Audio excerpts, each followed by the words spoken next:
Hi everyone, kenalkan aku Sania dan aku sekarang mau berbagi informasi buat teman-teman di luar sana yang melihat video ini tentang leadership atau kepemimpinan. Nah, seperti yang teman-teman tahu bahwa saat ini itu adalah era di mana segala sesuatunya itu berubah dengan cepat dan kita tidak bisa memprediksi apa sih yang akan terjadi di masa depan gitu. Nah, untuk era saat ini yang seperti itu, kita tuh membutuhkan seorang pemimpin yang mampu beradaptasi dengan perubahan yang sangat cepat ini. Nah, oleh karena itu, di sini saya melakukan mentoring bersama dengan seseorang ataupun sosok yang sangat luar biasa yang memang beliau mampu memberikan contoh kepada kita bagaimana sih seorang pemimpin yang dapat beradaptasi di era yang sangat cepat sekali berubahnya atau era VUCA saat ini. Oke, teman-teman. Kenapa sih di sini saya mencoba untuk melakukan mentoring supaya saya itu bisa belajar dari beliau tentang apa sih yang beliau lakukan dan apa sih kebiasaan yang beliau lakukan supaya beliau itu bisa menjadi seorang pemimpin yang mampu beradaptasi di lingkungan dengan perubahan yang sangat cepat saat ini. Nah, buat teman-teman yang penasaran siapa sih sebenarnya sosok leader yang saya ajak diskusi dan menjadi mentor saya, di sini saya perkenalkan, beliau adalah Kak Adi Nugroho.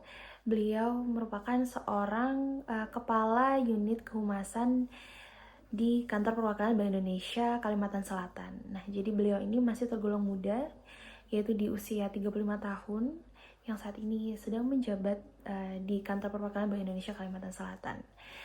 Nah, banyak sekali yang saya pelajari dari beliau, mulai dari kebiasaannya, lalu apa sih yang beliau lakukan supaya bisa mempengaruhi lingkungannya dan mempengaruhi organisasinya.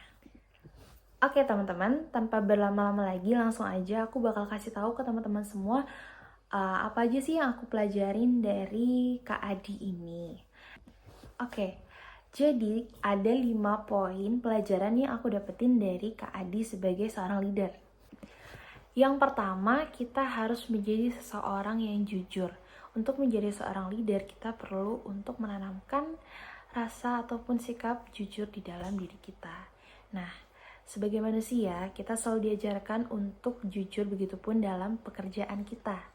Meskipun kita itu tidak selalu mendapatkan feedback ataupun manfaat dari kita bersikap jujur secara langsung, tetapi Kak Nodi ini yakin bahwa kalau misalkan kita berperilaku jujur pasti akan ada hal baik yang menanti kita di masa depan gitu.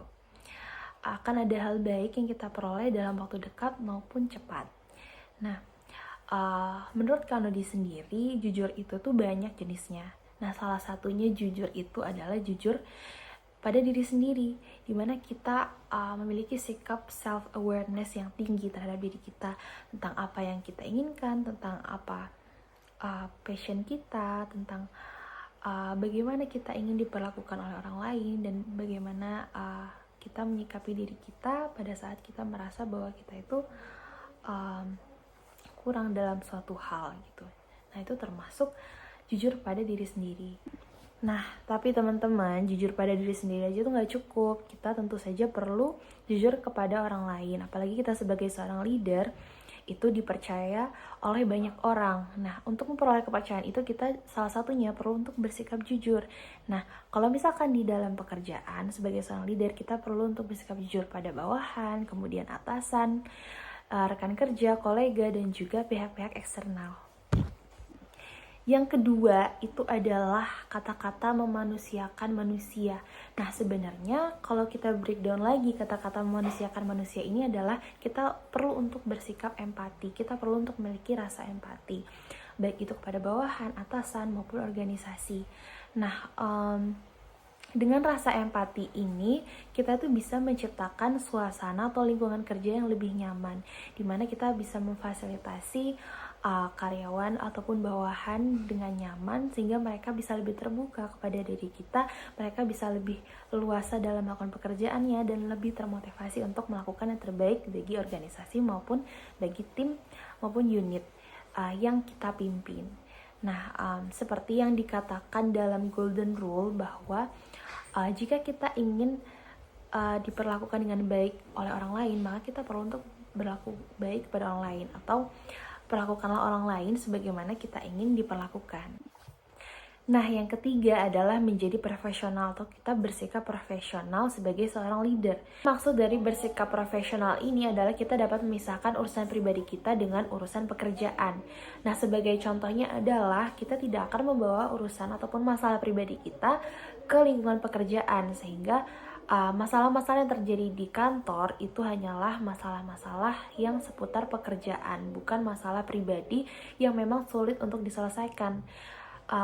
Tujuannya adalah agar masalah-masalah yang terjadi di kantor ini tuh dapat diselesaikan secara musyawarah dan dapat diselesaikan dengan baik gitu, dapat dicari solusinya dengan cepat. Sedangkan kalau misalkan kita memasukkan masalah pribadi seperti contohnya bersifat emosional, itu tuh dapat mempersulit tim maupun organisasi dan dapat memperkeruh suasana ataupun lingkungan pekerjaan kita.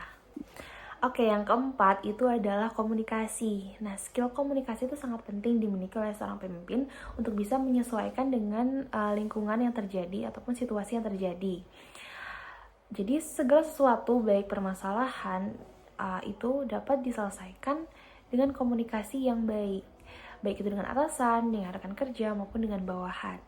Nah, tentunya komunikasi ini pun nantinya akan disesuaikan dengan situasi yang terjadi. Misalkan permasalahan dengan bawahan, pendekatannya akan berbeda dengan permasalahan dengan rekan kerja. Nah, itu kita sebagai seorang leader bisa menyesuaikan diri dengan menggunakan komunikasi ataupun pendekatan yang berbeda-beda yang sesuai dengan yang dibutuhkan. Nah, yang kelima, kita harus bisa menjadi seseorang yang terus ingin bertumbuh, terus ingin belajar, baik itu mempelajari dari pengalaman maupun dari pekerjaan, ataupun kita dengan secara terbuka ingin sekolah lagi, atau kita ingin mempelajari suatu skill yang baru. Itu tuh penting bagi kita, apalagi sebagai seorang pemimpin di era yang penuh dengan ketidakpastian, dengan penuh perubahan. Kita juga perlu untuk menyesuaikan dengan kebutuhan yang ada saat ini. Misalkan salah satunya adalah skill data analis. Kita juga kalau misalkan kita merasa kurang, kita kalau ada keinginan, ada motivasi, kita juga dapat mempelajari skill-skill yang memang dibutuhkan di era saat ini gitu. Nah, jadi salah satu sikap yang perlu ditanamkan dalam menjadi seorang pemimpin adalah sikap untuk ingin selalu bertumbuh dan memiliki banyak ilmu baru dalam perjalanan kita sebagai seorang leader ataupun sebagai seorang individu. Nah, gimana teman-teman? Apakah dari tips-tips tersebut atau dari sikap-sikap tersebut, teman-teman ada salah satu yang mungkin ada di dalam diri teman-teman, ataukah teman-teman merasa bahwa belum memilikinya? Semoga dari informasi yang saya sampaikan itu dapat menjadi pelajaran buat teman-teman. Semoga kita semua bisa menjadi seorang leader yang baik-baik bagi diri kita sendiri maupun bagi orang lain, dan bisa membawa banyak kebermanfaatan bagi lingkungan sekitar kita. Nah, teman-teman, aku pengen ngucapin terima kasih buat teman-teman yang udah mau nonton video ini sampai selesai. Semoga ilmunya bisa bermanfaat. Sekian aja. Saya tutup. Wassalamualaikum warahmatullahi wabarakatuh.